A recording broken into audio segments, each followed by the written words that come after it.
This is Akashvani. In the program Spotlight, now we bring you a discussion on developing semiconductor ecosystem in India. The participants are S. Krishnan, Secretary, Ministry of Electronics and Information Technology, and Rajesh Lake, Anchor.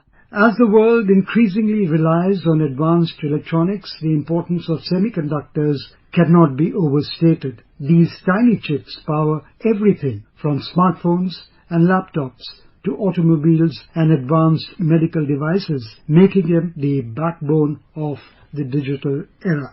I've said so much about semiconductors, so what is the Indian semiconductor mission and what role does it play in advancing the country's semiconductor industry? Semiconductors, as you already pointed out, is a very, very critical part of all kinds of electronics, and it is something which we use in practically every device that we use today. And unfortunately, till now, semiconductors have not been manufactured on any significant scale in India. There have been a few small attempts at enhancing or attempting the manufacture of semiconductors in India, which have not really worked. It is only now, under the India Semiconductor Mission, that we've been able to attract large-scale investments into the semiconductor sector, both as fabs or fabrication units, which are otherwise also known as foundries, where the chips are actually etched, and also in packaging units, where the chips are then diced and made into packages and fitted into the overall circuits to make sure that they are able to function alongside devices. So under the India Semiconductor Mission, so far we have approved 5 projects. The Union Cabinet has approved 5 projects, starting with the Micron plant facility, which is coming up in Sanand, Gujarat, and thereafter the Tata Electronics Private Limited, their main foundry, which is to come up at Dholera, also in Gujarat, and then Tata's putting up another assembly and testing and marking plant, ATMP plant, that is coming up in the state of Assam, and then CG Power is putting up another OSAT plant, which is coming up again in Sanand in Gujarat. Now we have approved one more OSAT plant, which is coming up again in Sanand, Gujarat, that is by Keynes Technologies Limited. These are 5 projects that you have mentioned. These are very much in line with what the Prime Minister has outlined, that India is committed towards becoming a global leader in semiconductor production. So what is being done to address the infrastructure and investment needs of the semiconductor industry in India? Towards the infrastructure needs, of course, there have been, state governments and the Government of India are collaborating to establish the electronics manufacturing clusters, where basic requirements like land, quality power supply, because the semiconductor fabs cannot afford any disruption in power. The power has to be of uniform, high quality, and likewise they require a fairly large quantity of water and water of considerable purity. So all these basic requirements are being catered to by government agencies. And in addition to that, we also are working towards building an ecosystem of the various other kinds of supplies which are needed, materials, gases, and various other chemicals which are required in the process of semiconductor manufacture. The third important element in semiconductor manufacture in terms of creating the ecosystem is training adequate human resources to address the needs of this industry, and that is again something which we have been focused for some time now in the Ministry of Electronics and Information Technology to ensure that adequate trained human resources are available for semiconductor manufacture. India is already a big center for semiconductor design, but in the manufacture space, more human resources need to be trained. So will the Skill Development Ministry be brought into this? Since this is specialized, perhaps course would be introduced?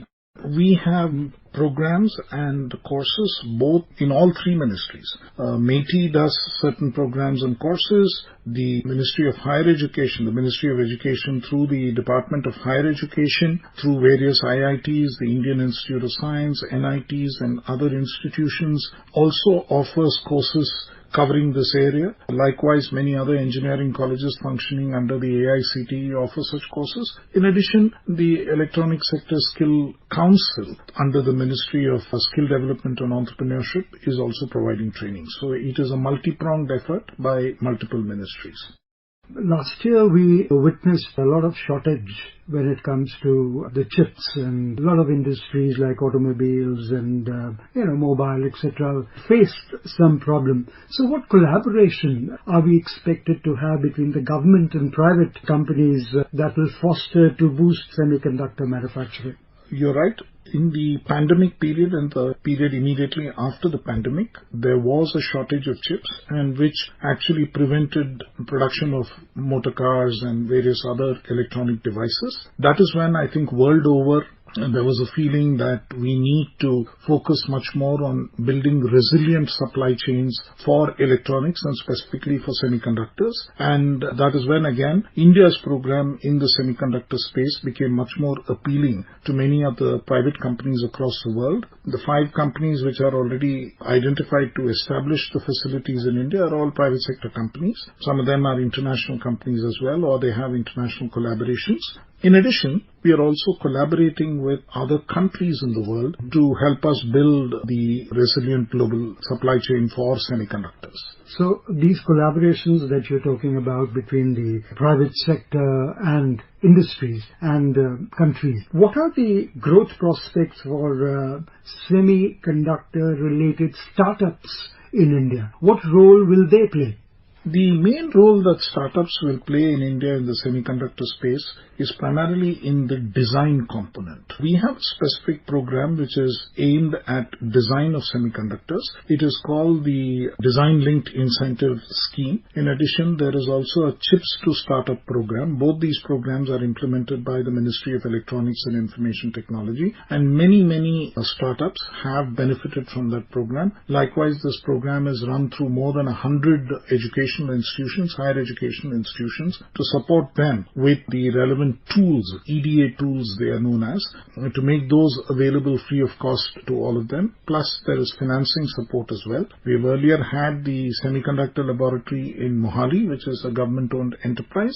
It is on a much smaller scale, and now for the first time we'll have a large scale. So this surely is going to give impetus to the manufacturing of semiconductor. Give you the quote of our Prime Minister: India has become a key hub for mobile phone manufacturing, with exports now reaching global markets.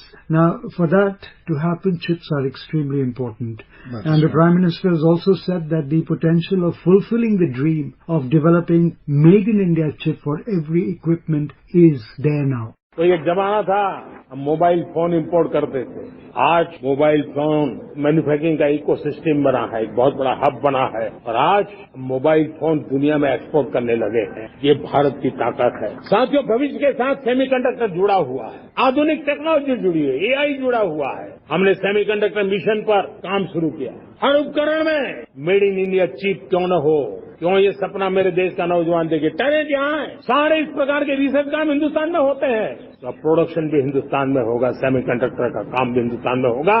So, how close we are? I think we have taken the first decisive steps in this direction of actually having the semiconductor factories being built here in India, which has not happened thus far. And the first chips have also rolled out. I am happy to mention to you, it has also been reported in the media, both Tata Electronics from their plant, their pilot plant is in Venagal near Bangalore in Karnataka, and the Micron unit which is located in Gujarat. Both of them have rolled out their first chips, which are first Indian-made chips. So we are that close, and mass production should commence sometime during 2025, the later half of 2025. That's hearty news. In fact, do we expect anything coming up next week when we have the Semicon here in Delhi? The Semicon this year in Delhi is going to be a massive event, and it's also a very prestigious event. Semicons world over are conducted by an international association called SEMI, and they have an event in the west coast of America called SEMI West. They have one in Southeast Asia, they have one in Taiwan, they have one in Japan, and the 7th of that series is now going to be held in India. So it's a matter of great pride. This is the first time that we are associating with SEMI to conduct Semicon here in India. We are are expecting a large number of companies. Semi informs me that the first time that the semicons were conducted in Taiwan and in the United States, the number of participants in the first event was 1/4 of what is expected here in Noida next week. That's huge. So, India has begun with a bang as far as Semicon event is concerned. There is considerable interest globally. Almost every major company which is involved in the semiconductor ecosystem will be participating, and it's a matter of great pride for us, and it's also reflective of the kind of growth opportunity that India offers, that countries across the world, companies across the world are looking at India as the place to be for advanced manufacture. You talk about growth opportunity. I'll just take you to Prime Minister's recent visit to Singapore, where he said that we are going to open up an Invest India office in Singapore. And he also talked about ties to a comprehensive strategic partnership with Singapore, and which will percolate to the rest of the world as well. In this, how does the semiconductor comes into play? In fact, as part of the overall comprehensive strategic package, one of the agreements signed related to semiconductors, where we are to discuss opportunities to advance resilient semiconductor supply chains and to leverage complementary strengths between the two countries.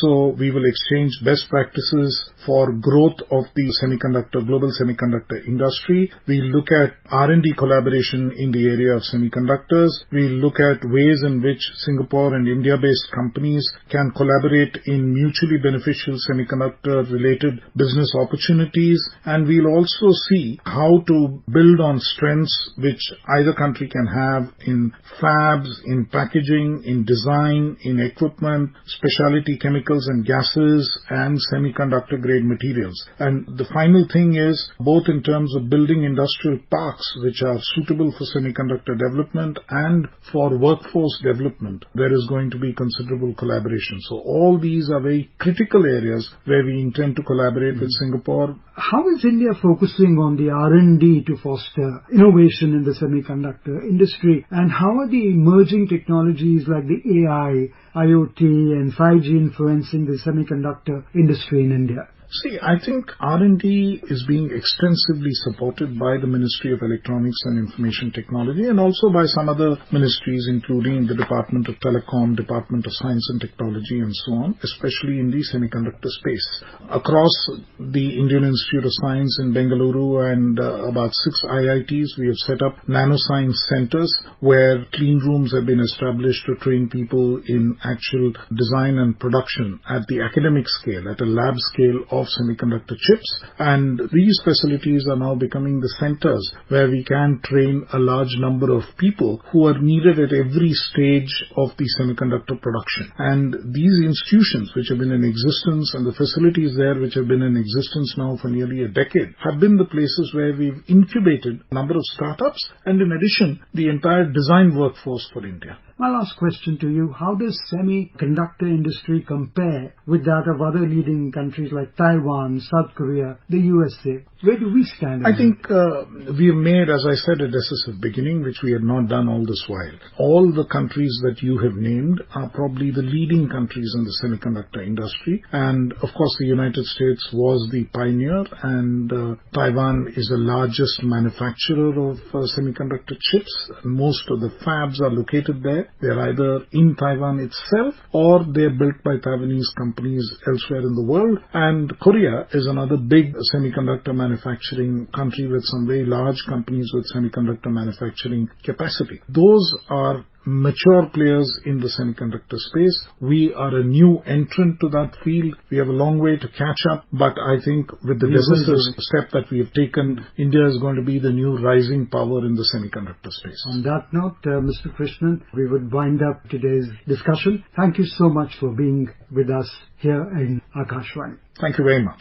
You were listening to a discussion on developing semiconductor ecosystem in India. The participants were S. Krishnan, Secretary, Ministry of Electronics and Information Technology, and Rajesh Lake, Anchor. This program was produced and presented by the News Services Division of Akashvani. You can listen to it on our mobile app, News on AIR. This program is also available on our YouTube channel, News on AIR Official. You may share your feedback about this program through email at airnsttalks@gmail.com or WhatsApp on 9289094044.